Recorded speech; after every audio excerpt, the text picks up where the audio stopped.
Konnichiwa. Today we have a special guest, Iida-san, who is a stage interpreter and also a translator. Marie-san, よろしくお願いします。So, what type of translation and interpretation work do you currently do?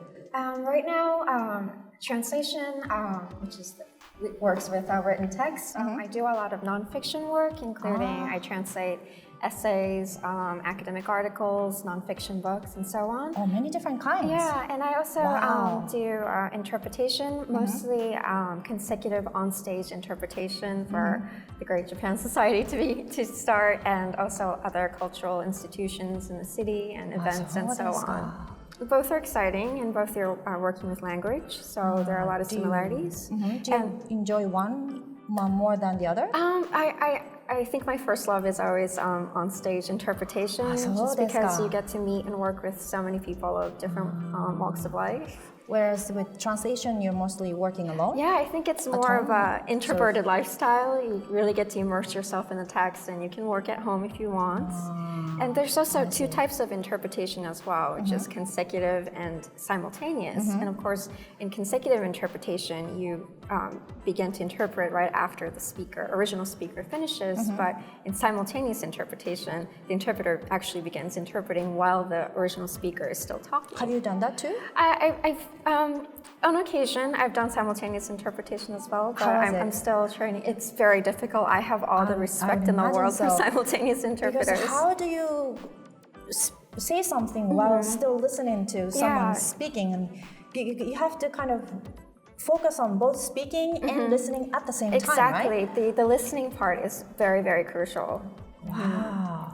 And simultaneous interpretation, it's so much pressure and it's so difficult, so you usually do it in pairs. You can't really go on for too long by yourself, I see. So you work in pairs. And also specifically between Japanese and English, because of the structural differences in grammar, in English you have the subject and the verb right away, and then the rest. But in Japanese, you don't hear the verb all the way until the end of the sentence, right? So don't you kind of need to wait for the person to at least finish the sentence before you can start translating? Yeah, so I think in simultaneous interpretation, I think it's all about the context. You need to start to make estimation as you listen. So you do have to make correct guesses and things like that. Right. When you're doing stage interpretation, you have to make that decision in a split second, right? How do you cope with this?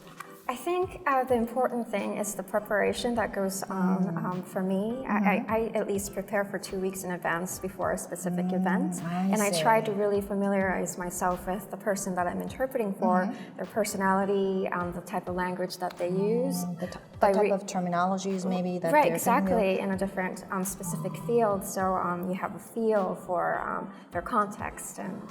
I see. And I also have what I like to call my vocabulary notebook of shame, which is after an event, I make sure to list every word that I couldn't interpret at all or not very well. It does happen? And yes, and I create a better translation for it, so I never forget that word, which is kind of, I cringe every time I look at the notebook because it brings back all the traumatic moments when I couldn't, my mind went blank. I can guess that it also pushes you forward, right? Exactly, yeah. So I think on stage, live interpretation that I do, you're more prone to embarrassing moments because you're on your own and you have the audience right in front of you. So yeah. But you do that for a pretty long time, right? For like an hour, 2 hours. Exactly. Do you get tired or? I really feed off of the energy of the original speaker. Again, it's great when I have good chemistry with the guest.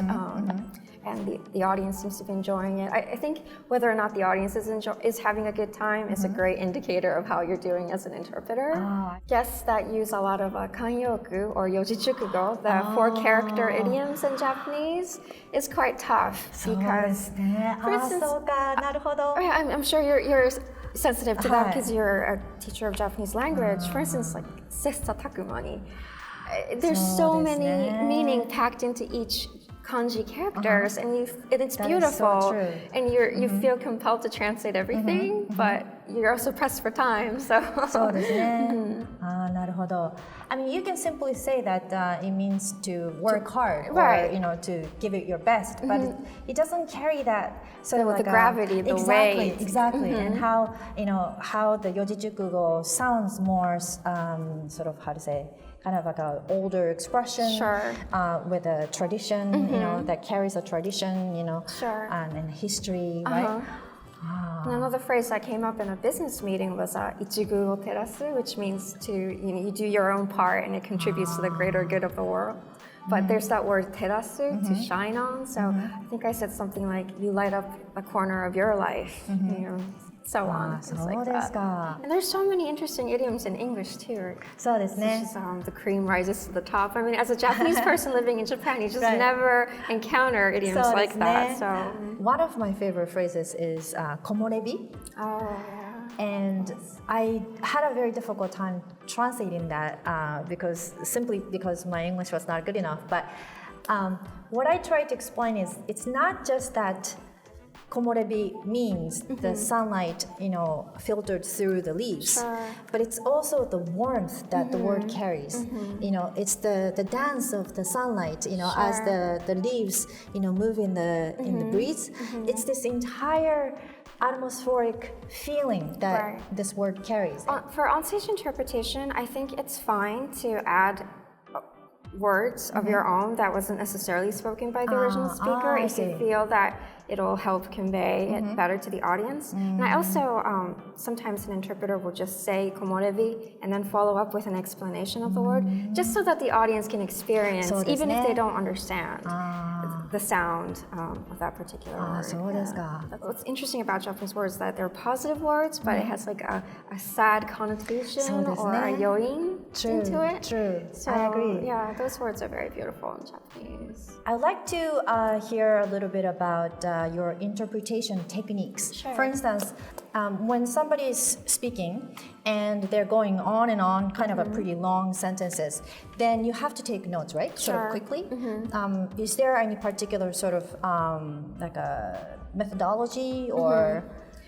Taking notes is a luxury afforded only to consecutive interpreters. You can't do that when simultaneous interpreter.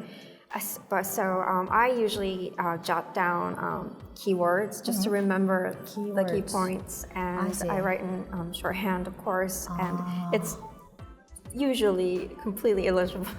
You can't read it afterwards. But I hear a lot of interpreters, my colleagues, say that it's just the very act of writing in that instance helps you memorize. So it must work on your some parts of your brain or something. Right.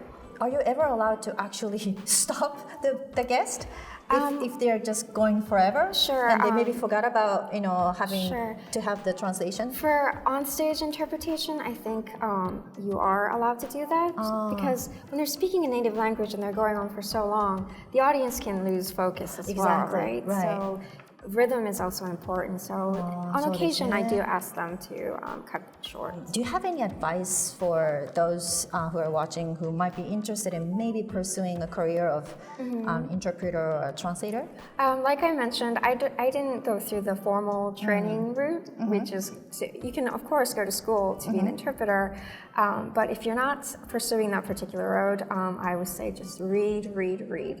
I actually asked that question to one of the interpreters I admire very much, and she said just read everything and anything you can get your hands on. Because as I said, understanding not only specific words, but context, both linguistic and cultural, is so crucial when interpreting and translating. So, and there's no better way to do that than reading. And I see. And another thing that you can do... This is very profound, what you're saying. it's very profound. And another thing that you can do at home is what's called shadowing. You can just turn on the radio or a TV show in the background, and as you listen, you can just translate in your head, or you can just translate out loud, interpret it out loud as you hear the TV show or the radio show, whatever you're doing. But I read somewhere that I think in our daily conversations we generally use about 700 words, but in interpretation you encounter so many obscure or abstract language that you need a very extensive vocabulary. I would think so. So the better your vocabulary, the better quality of an interpreter you are, I think. そうですね. What would you say are the best things about being a stage interpreter? Being a stage interpreter, when the joke lands, it feels pretty good. I think that's really important. That's a huge accomplishment. I'm sure. Yeah. Wow. So when you feel as if you're able to speak, to sort of function as a strong connection between the audience and the guest, that feels great, while also being invisible, because as an interpreter you can't draw attention to yourself. When you're doing it right, the guest is speaking and it's going seamlessly, but you're also invisible. So do you think you would be continuing both translation and interpretation? I always say, I'm still learning. It's an ongoing process, and I'm still trying to build my vocabulary every day. So it's very addictive and it's very interesting. そうですか。マリアさん、thank you so much for being with us today. ありがとうございます。So thank you so much for watching, and I will see you in our next episode. ではまた。